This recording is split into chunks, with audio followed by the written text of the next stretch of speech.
Your plans, your dreams are so much greater. Your time and you keep, it's always better. So when I'm feeling weak, your strength is always perfect. So I'm holding on, cause I know it will be worth it. So I'm waiting, I'm waiting, I'm gonna keep on waiting. With my whole side and you, God, I'm gonna trust in you. And while I'm waiting, I believe that you are never leaving me. I'm waiting, I'm waiting, I'm gonna keep on waiting for you. I'm gonna keep on waiting for you. I'm gonna keep on waiting. When you move, I'll move, and not a second sooner. Cause you're with me, it's true. I won't worry about the future. So when I'm feeling weak, your strength is always perfect. So I'm holding on, cause I know it will be worth it. So I'm waiting, I'm waiting, I'm gonna keep on waiting. With my whole side and you, God, I'm gonna trust in you. And while I'm waiting, I believe that you are never leaving me. I'm waiting, I'm waiting, I'm gonna keep on waiting for you.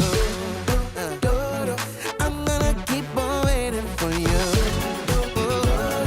I'm gonna keep on waiting. Don't wanna rush it, don't wanna jump too soon, no. My life I'm made for, I know I'm finding you. So I'm waiting, I'm gonna keep on waiting. With my whole side and you, God, I'm gonna trust in you. And while I'm waiting, I believe that you are never leaving me. I'm waiting, I'm gonna keep on waiting for you. I'm gonna keep on waiting for you. I'm gonna keep on waiting.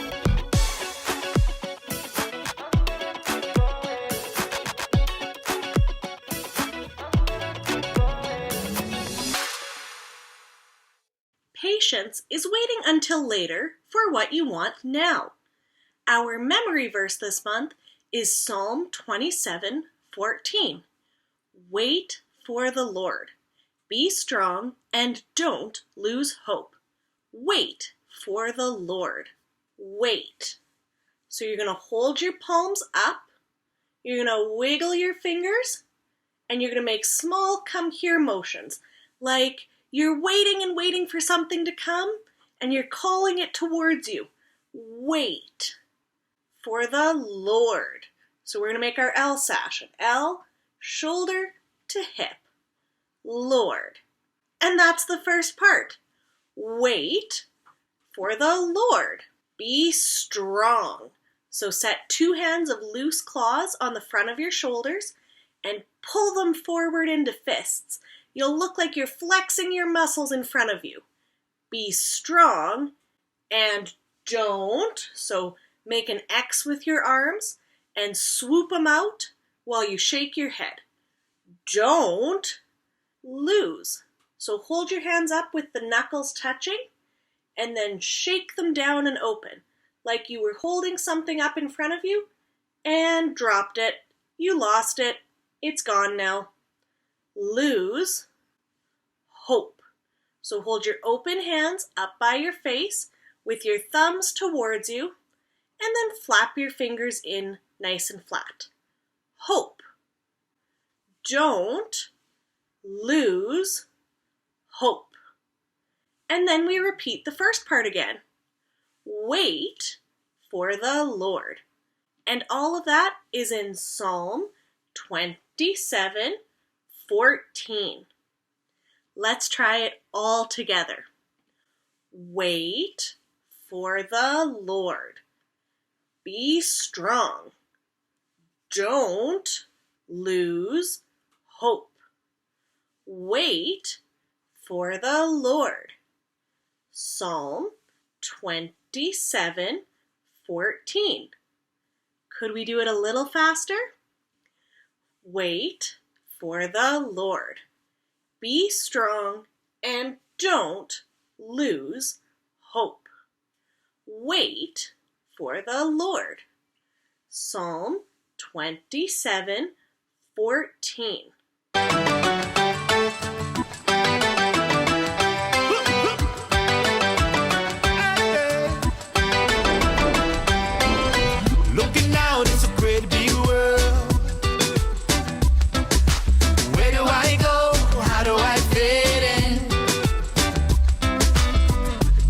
keep this one thing on my mind. The maker of all the universe is on my side. And if God is for me, who can be against me? God is for me, who can be against me? He is my strength, he is my friend forever. God is for me, who can be against me? Yeah, man. God is for me.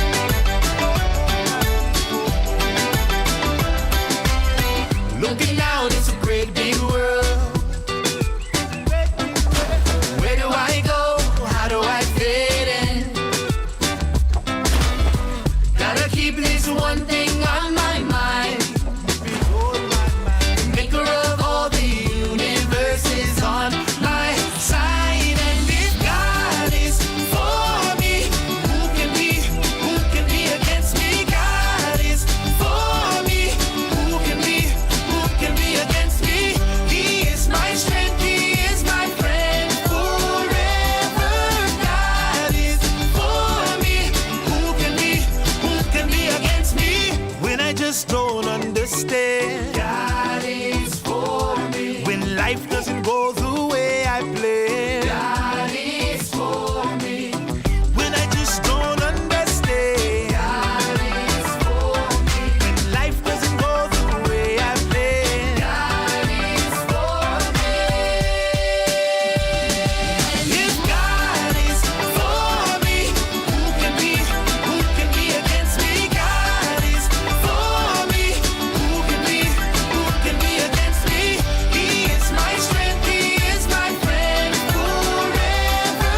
God is for me, who can be against me? God is for me, who can be against me?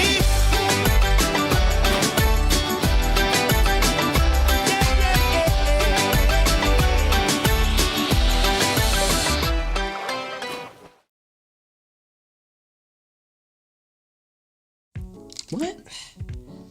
Hey, welcome to Story Lab. This week, we're talking about patience, while we take a look at the story of what it means to wait well. What is wrong with this bottle?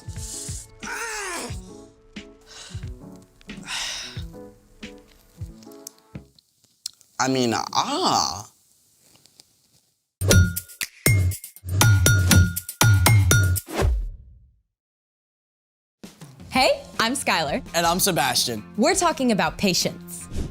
which is waiting until later for what you want now. You maybe should have waited until later for lunch. What? Why? Because our guest today is an expert in lunch, or dinner, or really anything you can grill. What about a second lunch? A lemon cheese, afternoon tea, supper? You probably can do that too, Hobbit boy. Well, what are we waiting for? Nothing. Without further ado, let's welcome Grill Master Kevin. Hey everyone! Kevin! I'm so excited that we're gonna have a grilling expert with us today. Well, mostly I just like eating, especially really good meat, and so I've tried to learn more about that. And the fun part about when you're cooking meat is that you always get to eat it. So we've heard that your pulled pork is unparalleled. Well, at least according to my family and friends, especially my kids. So do you think you could maybe walk us through on the way you prepare your famous pulled pork? Absolutely! Let's make it!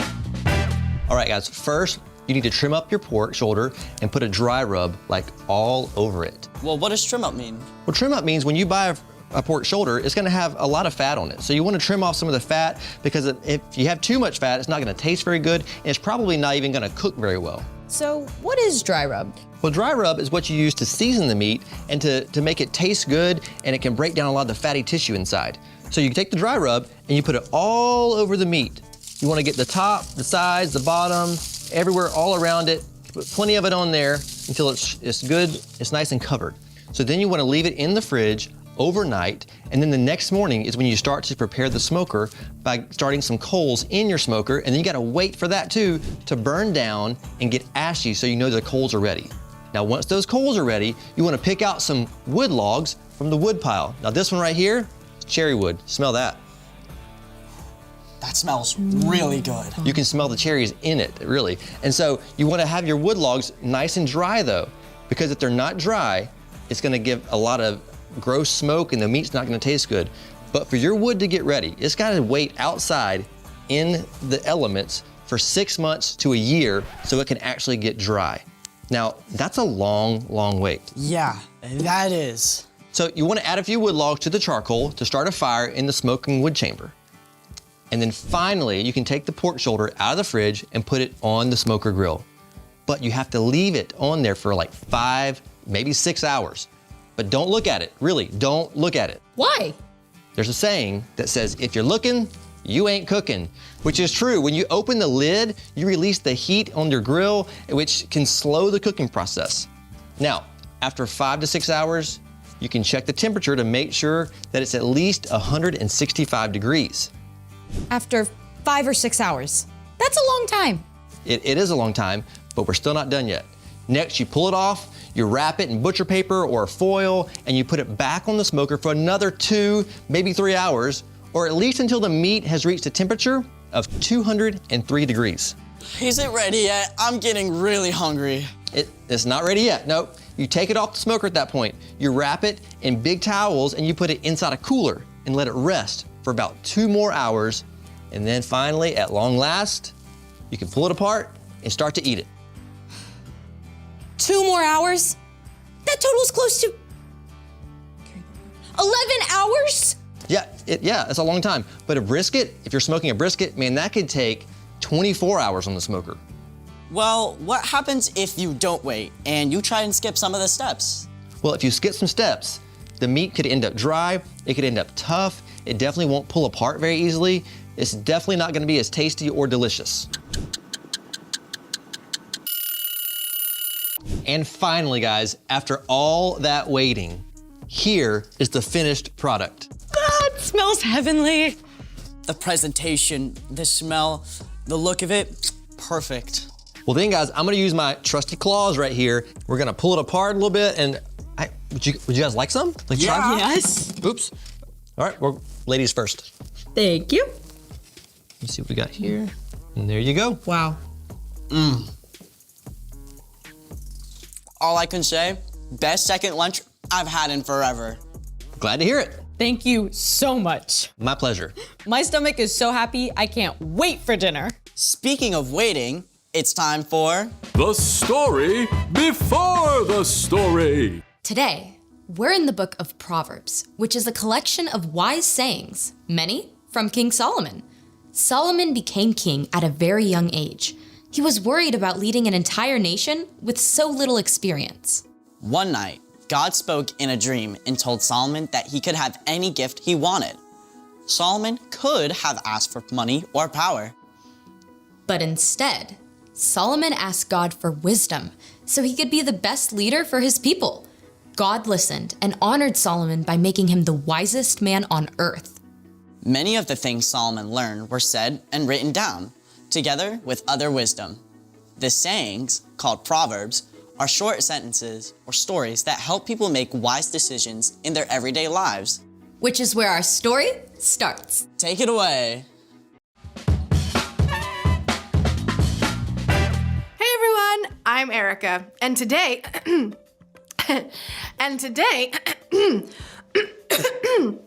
so sorry, hold on a second.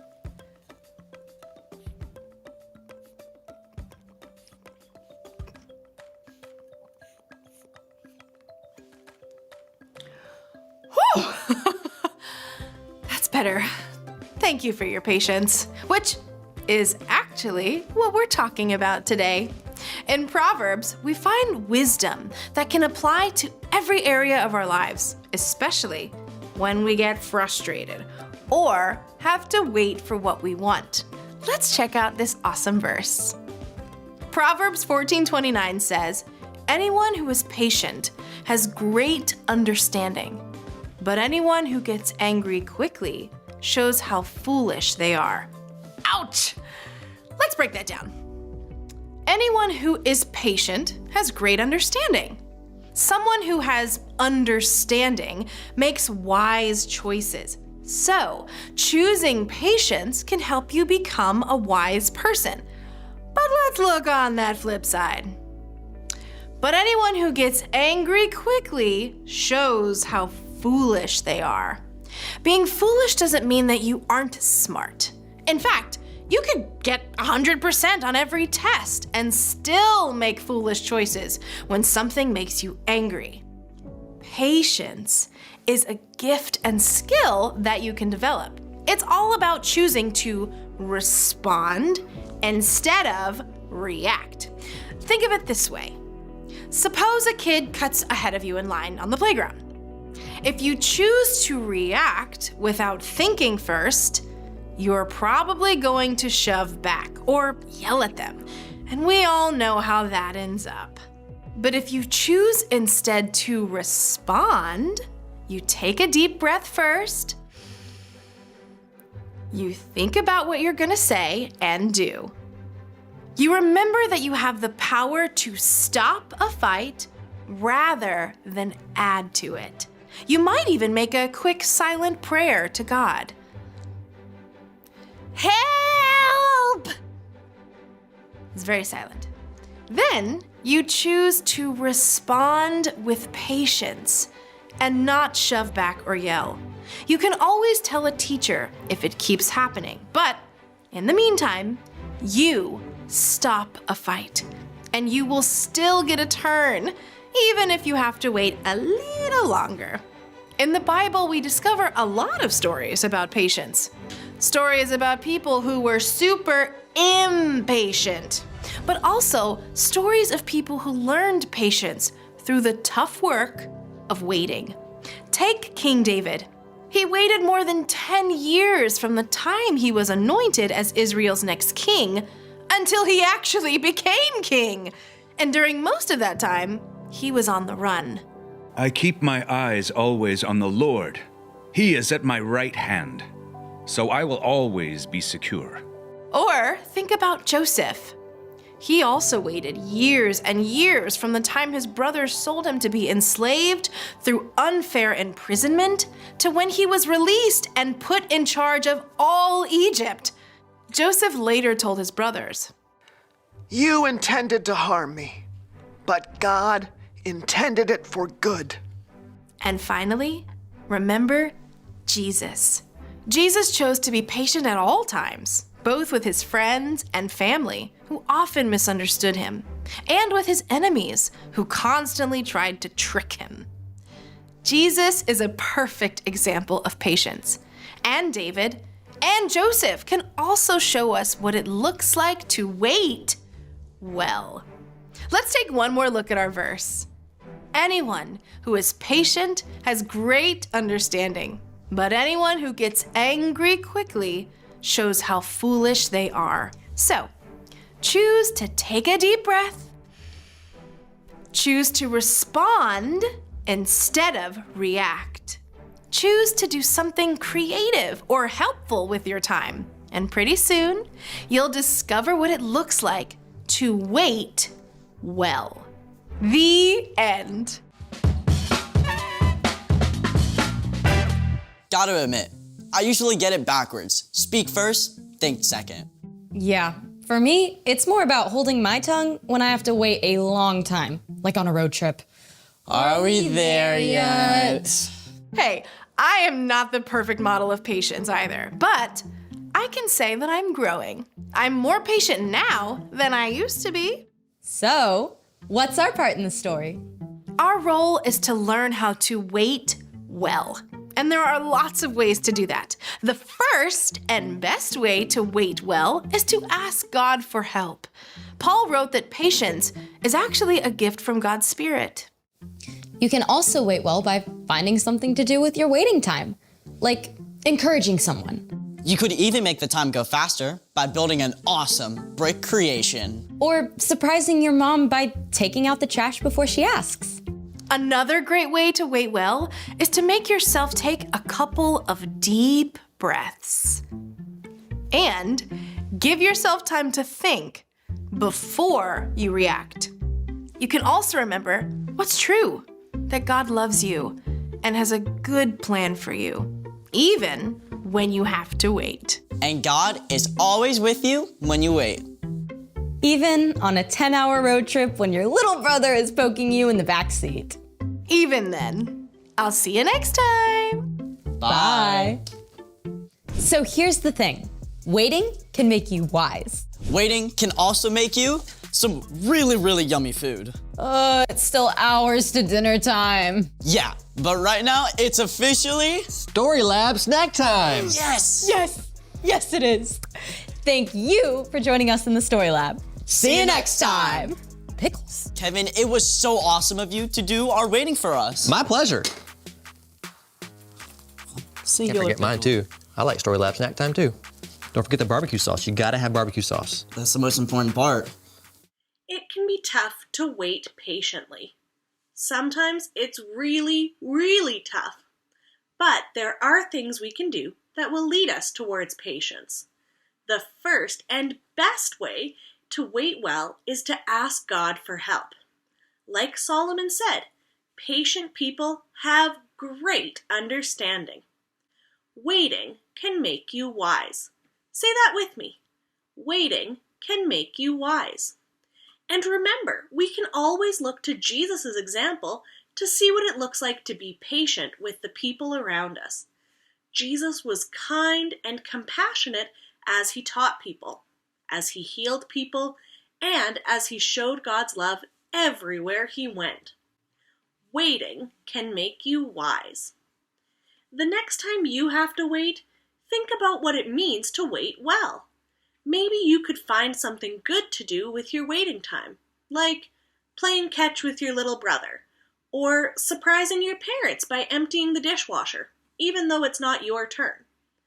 If you're in a situation where you find yourself losing your patience, you can try counting to 10, or even better, take a couple deep breaths. That way, you can give yourself time to think before you react. Waiting can make you wise. God is always there to help you grow in patience. Patience is something that God's Spirit can help develop in you as you choose to trust and follow God each day. Thankfully, there's one thing we don't have to wait for any longer, and it'll make us wise. Let's head up to small group.